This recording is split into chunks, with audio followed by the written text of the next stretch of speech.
আজকে আমি বানিয়ে দেখাচ্ছি খুব সহজে কিভাবে পাউরুটি দিয়ে পুডিং বানিয়ে নেওয়া যায়। তার জন্য প্রথমত চুলায় একটা সসপ্যান বসিয়ে দিয়ে দিচ্ছি 1/3 কাপ চিনি আর দিচ্ছি অল্প একটু পানি। এখন আমি চিনিটাকে ক্যারামেল করে নিব। কিছুক্ষণ জাল করে নেওয়ার পরেই দেখবেন ক্যারামেলের কালারটা এরকম চলে আসছে। তখনই চুলাটা বন্ধ করে সাথে সাথে যে মল্টে পুডিংটা বসানো হবে সেই মল্টে ঢেলে নিচ্ছি। এই কাজটা কিন্তু গরম অবস্থায় ঢেলে নিতে হবে, তা না হলে কিন্তু একটু ঠান্ডা হলে ক্যারামেলটা শক্ত হয়ে যাবে। তো দেখেন গরম অবস্থায় আমি মল্টের চারিদিক থেকে একদম সমান করে ক্যারামেলটা বসিয়ে নিচ্ছি। এখন আমি একপাশে রেখে দেব। এদিকে আমি নিয়ে নিয়েছি 5 পিস পাউরুটি। পাউরুটির সাইজগুলো ছোট, সেজন্য 5 পিস নিয়েছি। যদি পাউরুটির সাইজ বড় হয় তাহলে 3 থেকে 4 পিস নিলেই হবে। এখন আমি পাউরুটিগুলো ছোট ছোট টুকরো করে কেটে নিচ্ছি।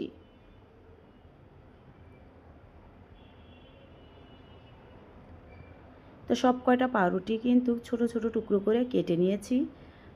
এখন আমি সব কয়টা পাউরুটি একটা বাটিতে উঠিয়ে নিব।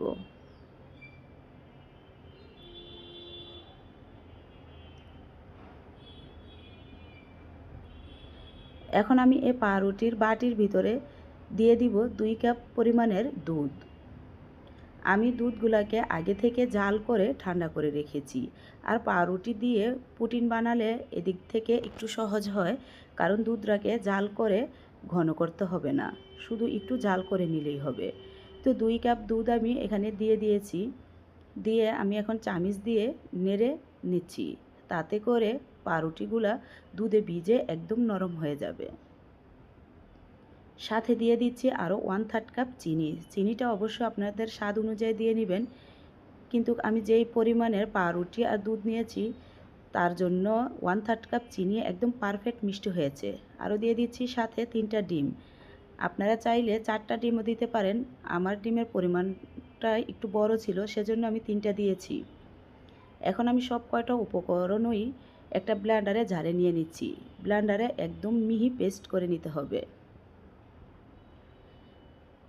এদিকে ক্যারামেলটা দেখেন একদম বসে গেছে আর উপর থেকে হাতে লাগতেছে না। তখনই একটা চালনিতে চেলে ওই যে দুধের মিক্সারটা নিতে হবে। অবশ্যই এভাবে চেলে নেবেন, তাতে করে যে ডিমের অনেক সময় আঁশ থাকে, আবার পাউরুটি দিয়েছি তার কিছু দলাও থাকতে পারে। এইভাবে চেলে নিলেই পুডিংটা ভালো হবে। তো দুধের মিক্সারটা চেলে নেওয়া হয়ে গেছে। এখন আমি ঢাকনা দিয়ে ঢেকে দিচ্ছি। এখন চলে যাব চুলায়। চুলায় একটা কড়াইয়ের ভিতরে দিয়ে দিচ্ছি 1 বাটি পানি। আর আমার চুলারে এরকম একটা স্ট্যান্ড ছিল, সেই স্ট্যান্ডটা বসিয়ে দিচ্ছি। যদি এরকম স্ট্যান্ড না থাকে তাহলে একটা কাপড় বা একটা টিস্যুও কড়াইতে দিয়ে দিতে পারেন। এখন ঢাকনা দিয়ে ঢেকে বলক আসা পর্যন্ত অপেক্ষা করতেছি।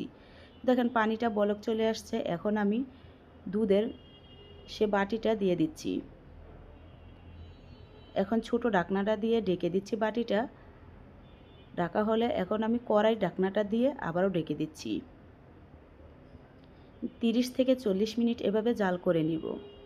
আমি 35 মিনিট পরেই ফিরে আসছি। দেখেন ঢাকনাটা উঠিয়ে নিচ্ছি।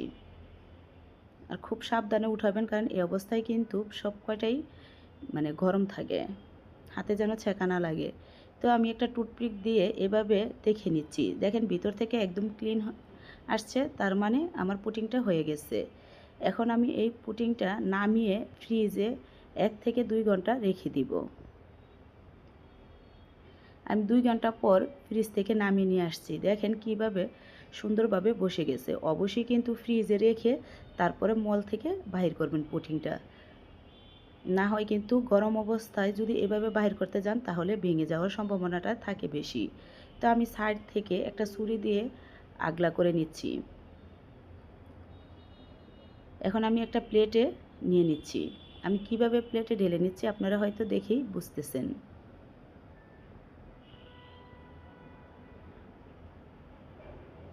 তো দেখেন পুডিংটা কতটা সুন্দর হয়েছে। খেতেও কিন্তু দারুণ মজার হয়েছে। এই পাউরুটি দিয়ে খুব সহজে পুডিং বানিয়ে নেওয়া যায়, আর তার স্বাদও কিন্তু দ্বিগুণ হয়। এইবার রমজানে একবার হলেও এভাবে পুডিং বানিয়ে খাবেন। আশা করি এই ঠান্ডা ঠান্ডা ফ্রিজে রাখা পুডিংটা ইফতারিতে খেলে একদম মন প্রাণ জুড়িয়ে যাবে।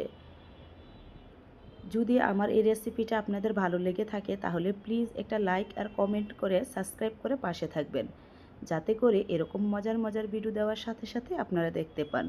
আজ এখানেই বিদায় নিচ্ছি, আবারও দেখা হবে নতুন কোনো রেসিপিতে।